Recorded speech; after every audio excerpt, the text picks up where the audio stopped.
know, of course, I didn't invest like I should have invested. But Joe, it wasn't for Joe. And that's why I say, and the road. I always tell everybody when I talk, that road, turn with it. If you go straight ahead, you're going to crash. Now, when Joe told me to open that store, if I didn't have the guts to take a chance, there was that road. I said, no, Joe, I couldn't. I would have crashed and never went anywhere. But you know what my motto is? If you try, you may fail. If you don't try, you're guaranteed to fail.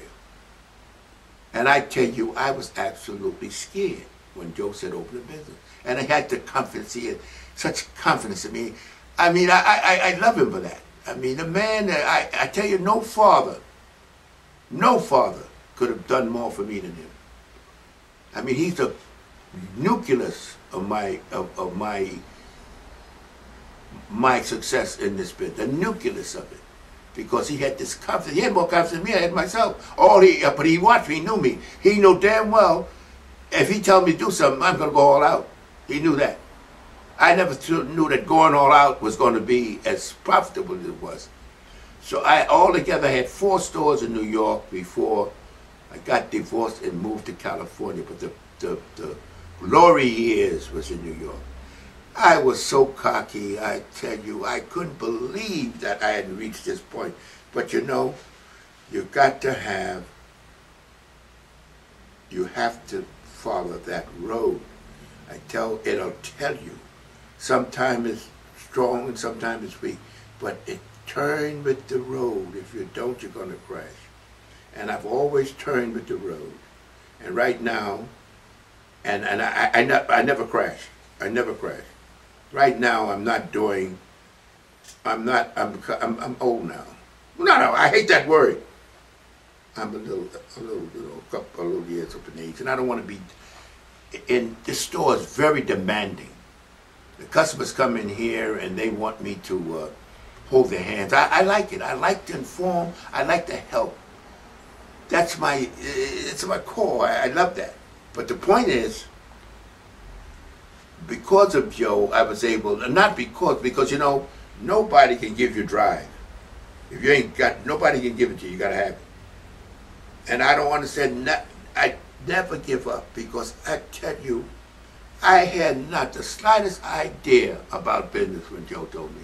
Everything I learned was using common sense. And I went to supermarkets, and I noticed in the supermarkets they had these aisles in there. You can never date. They made sure you didn't cross the aisles. They wanted to make sure you go down the aisle. I made aisles in my health store so that you had to go down and go around to see the stuff. You couldn't like come in and cross over to the other side. I only did that by watching the supermarkets and how they operated, you know? And it's just to show you that if you, as I said before, you gotta try, and I really tried. Let me tell you something. When I look back, that's what I say. I look back with such joy. I really do. I'm so happy that I wasn't the type of guy to say. It's like building the arms. You know, I'm transgressing a little bit. It's like anything else. I always go all out. There's no substitute. There's no substitute for not doing the best you can. If you don't do the best you can, don't come with excuses. Because you may do the best you can and fail. But you know you did the best you can. And don't be saying, you know, I should have. No.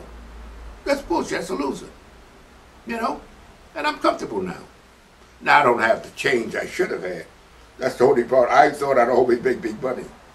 And Joe was so different. And one of the good things I feel good to this day, my good friend Joe was sick now. Joe had the confidence in me.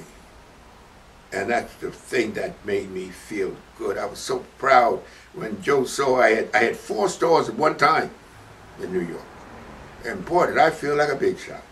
And of course, when I got divorced from my wife, that was the, and I'll tell you another thing, transgressing a little bit. When a woman's in your corner, it's priceless. My wife was in my corner, and I was going nowhere but up. When we broke up, I never reached that height again. It was slowly down. It was just, the sky was the limit. I pine a little over that. But other than that, you know, I'm committed. Now I'm going to move on now. I'm going to do consultations online, personalized DVD consultations online. That's what I'm going to do. I get so many of my friends and people that follow me and admire me that write and want to know how to build this, want to know how to build that. I'm going to make personal DVDs for them personally, telling them what they do for their bodies, because you see, we're all distinct in the way our bodies respond and what we want in bodybuilding. Some of these guys think they want to be like a prize winner, you know, want to win contests. Well, are you prepared psychologically, mentally, and for the sacrifices of being there? I like to discuss that with my clients online. But now that's just speculative, but look for that. That's what I'm going to do, because right now, this is too intense. I had enough of this. You know, then we had 4 stores going at the same time. And what happened to, well, I was married to, let me tell you something. When you say divorce, people right away think the most beautiful human being in the world. That woman was in my gut. It was fascinating. But you know what? I know it sounds funny. My wife has, like a lot of women, she has a mystery gene. All we had, she said something's missing. And what she was missing is because when I married her, she had to be a virgin.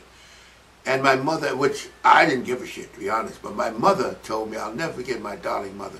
But I said, Mama, I met this girl and I just liked her from the beginning. And I said, she's a virgin. My mother said, oh, just like that. And I thought, my mother said, oh, that's good, Mom. I said, Mama, why you? She said, she had enough life experience. She said, one day she's going to want to know, she's got to know what life's about. She said that it would have been better if she had more experience in life. And I'm like, I'm young then. I was 20, something like that. And I was like, I said, oh, man, I think it was about 24, something like that, 25. But I was waiting for Joe then. And, well, what am I going to do? I said, Mom, what am I going to do? She said, nothing you can do. And after 24 years of marriage, I'll never forget, she said, something's missing. I said, what? She said, I just want to date. She said, I just want to, you know. I said, are you crazy? You know, of course, I just couldn't comprehend it. I was blissfully happy with her. I mean, blissfully happy. I couldn't comprehend. I would have died for her. That's how much I loved her. She was so, I mean, everything was so harmonious and perfect. But that mystery gene was there. And I can understand her, like, because the guy, she was a small, very personable woman, nice, sweet. And these guys were running, coming in and hitting on her, and I guess she was missing out on something. So I told her, I said, let me tell you something. I said, she said, well, let's separate and then, you know, then see so I can see what life. I said, well, look, I'm not, you know, macho Leroy. I said, oh, no. I'm not going to sit back and wait and see if you find somebody better. And I'm sitting like a weasel. I'm not that. I said, if you want to do that, that's it. So she said, I went down to Mexico, Tijuana, got a divorce. And then, and that was it. So at that point, I had 4 stores. I mean, her and I worked together. She monitored 2, I monitored 2. We had to ride around monitoring the stores. We did very little behind the counter stuff. I had to start to closing them down, you know, because you're selling out and closing them down. Most of them I closed down simply because people, I had unique stores and people didn't want to put up the money. So I figured best just close it down, move it, and start consolidating the stores.